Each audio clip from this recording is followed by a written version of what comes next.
వస్తున్నాయి.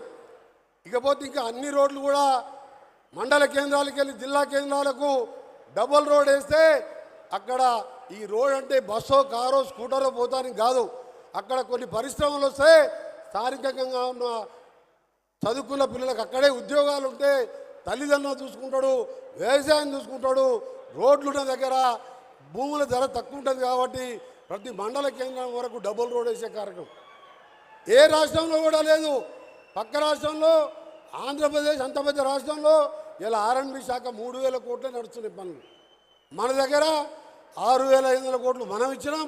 ఇలా హ్యామ్ పథకం ద్వారా మరొక 13,000 కోట్లు మా డిపార్ట్మెంటు, 7,000 కోట్లు మన సీతక్క డిపార్ట్మెంట్తో, ఇంకా కేంద్రం దగ్గర ముఖ్యమంత్రి గారు నేను ఎంపీగా ఉన్న అనుభవంతో పాటు ముఖ్యమంత్రి గారు ప్రతిసారి ఢిల్లీకి వెళ్ళినప్పుడు ఇలా హైదరాబాద్ విజయవాడ 10,400 కోట్లతో టెండర్లు పిలిచే కార్యక్రమం 6 లేన్గా, అలాగే ఇక్కడి నుంచి కనగల్ నుంచి పక్క నుంచే గుర్రంబూడికి వెళ్ళి 3 కిలోమీటర్ల డిపిఆర్ తయారు చేసినాం. అక్కడికి వెళ్ళే గ్రీన్ఫీల్డ్ హైవే బందర్ వరకు వయా అమరావతి మీదుగా దాని పక్క నుంచే బుల్లెట్ ట్రైన్ కూడా డిపిఆర్ కూడా తయారు చేయడం జరిగింది.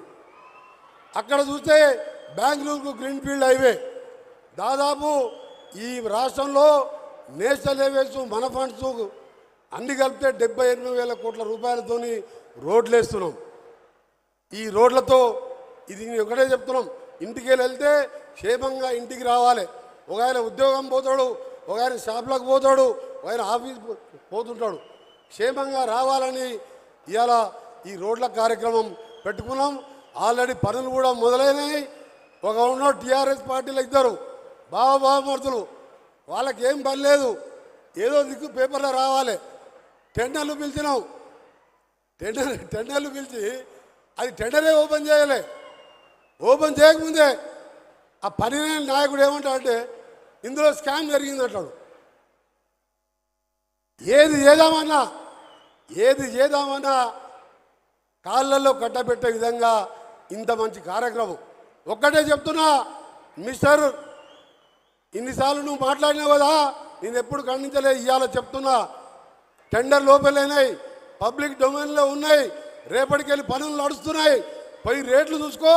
నీ మామ అధికారం ఉన్నప్పుడు నువ్వు మీ మంచి ఆర్ఎండ్బి మినిస్టర్గా ఉన్నప్పుడు అప్పటి రేట్లు ఏమున్నాయి, ఇప్పటి రేట్లు ఏమున్నాయి.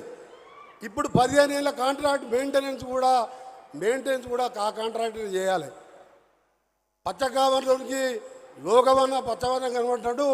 కాళేశ్వరంలో పంపులల్లా దోసుకొని ధరణిలా ప్రతి ఒక్కటి మనం కూడా అట్టే అనుకుంటున్నాడు. కాంగ్రెస్ అంటే ఈ పార్టీ శాశ్వతమైన పార్టీ, పూటకు పేరు మార్చుకునే పార్టీ కాదు. మన టీఆర్ఎస్ ఇవాళ బీఆర్ఎస్, ఎల్లుండి ఏ పార్టీ అంటుంటుంది, హెచ్ఆర్ఎస్ ఉంటుంది. హెచ్ఆర్ఎస్ అంటే హరీష్ రావు రాష్ట్ర సమితి ఉంటుంది. మీకు పార్టీ పేరే పూటకో పార్టీ మారుతారు. మీకు పార్టీ పేర్లు మార్చుకునే మీరు మమ్మల్ని విమర్శిస్తారా? బిడ్డ, మీరు అనుకుంటున్నారు ఇవాళ మీరు సొరంగం గురించి ఏం మాట్లాడిండు, కేసీఆర్ గారు ఏం మాట్లాడిండు. 14 ఎలక్షన్ల బస్సు యాత్రలో మా బాలునాయక్ గారు ఉన్నారు. 33 కిలోమీటర్లు అయింది, కుర్చీ చేసుకొని ఇక్కడనే కూర్చుంటా, సొరంగంలో నీళ్ళు తెప్పిస్తా, అప్పటి వరకు ఇడికెళ్ళి జరగా అన్నాడు. కూర్చేటికైందో ఒక్కసారి సొరంగం దగ్గరకు వచ్చి చూడడం లేదు. కానీ మన గౌరవ ముఖ్యమంత్రి, గౌరవ పెద్దలు, మా సోదరుడు ఇరిగేషన్ శాఖ మంత్రి, మన జిల్లా వాస్తవుడు నన్ను పిలిచి, నువ్వు ఆ రోజు పట్టుబట్టి పులిచింతలకు 3వ పంటకు నీళ్ళు ఇస్తుంటే నువ్వు అడ్డం పోయినావు. ఈరోజు రాజశేఖర్తో కొట్లాడుకొని తెచ్చుకున్నావు. నువ్వు అమెరికా పోయి ఆ బేరింగ్ తీసుకురాని నాకు ఎంటబడి పంపించి ఆ బేరింగ్ తీసుకొచ్చినాం, ఫిట్ చేసినాం, స్టార్ట్ చేసినాక ఎవరి కన్ను పడో దుర్మార్గుల కన్ను, అది దురదృష్టవశాత్తు కూలిపోయి 8 మంది ప్రాణాలు పోవడం చాలా బాధాకరం. దానికి నజరు పడ్డది. ఆ నజరు మామూలు నజరు కాదు, ఈ దొంగల నజరు పడ్డది. అది కంప్లీట్ అయితే ఎక్కడ పేరు వస్తుందో, కాంగ్రెస్ పార్టీ పేరు వస్తుంది, రేవంత్ రెడ్డికి పేరు వస్తుంది, ఉత్తమ్ కుమార్ రెడ్డి గారికి పేరు వస్తుంది, కోమటిరెడ్డికి పేరు వస్తుంది. అన్నిటికంటే ఎక్కువ నల్గొండ జిల్లా ప్రజలకు ఫ్లోరైడ్ పోతే వాళ్ళ కడుపు మంచిగా ఉండదు. 10 ఏళ్ళల్లో 6,000 కోట్లు ఖర్చు పెట్టావు. మిషన్ భగీరథ ఏ ఊళ్ళో మిషన్ భగీరథ నీళ్ళు వస్తున్నాయా? నల్లా నింపగా నీళ్ళు వస్తున్నాయా?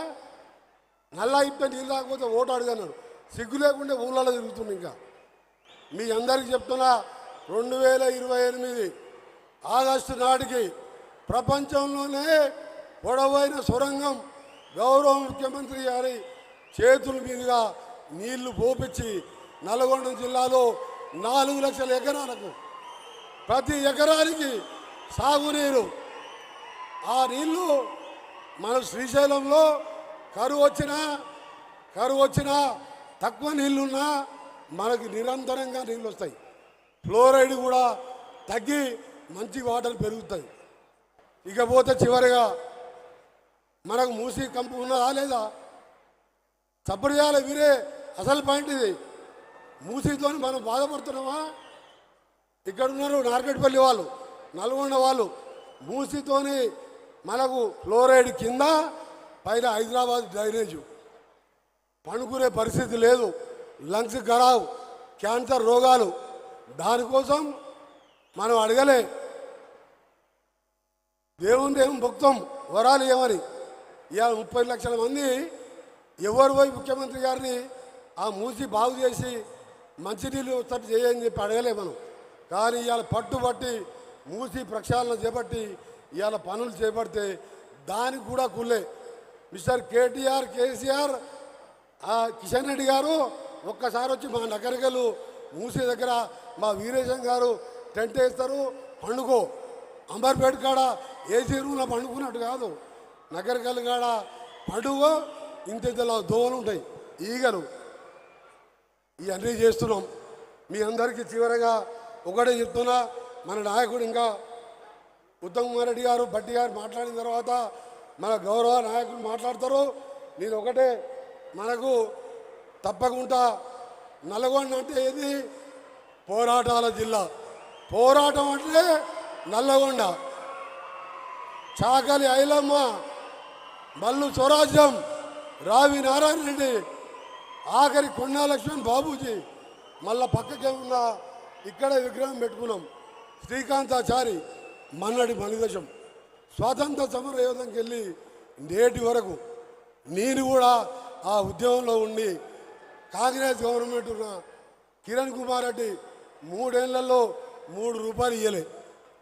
10 ఏళ్ళు తెలంగాణ కూడా కొట్లాడితే కేసీఆర్ 10 రూపాయలు కాదు కదా అపాయింట్మెంట్ ఇవ్వలే నాకు. అందుకనే మా గౌరవ ముఖ్యమంత్రి గారిని నా రిక్వెస్ట్,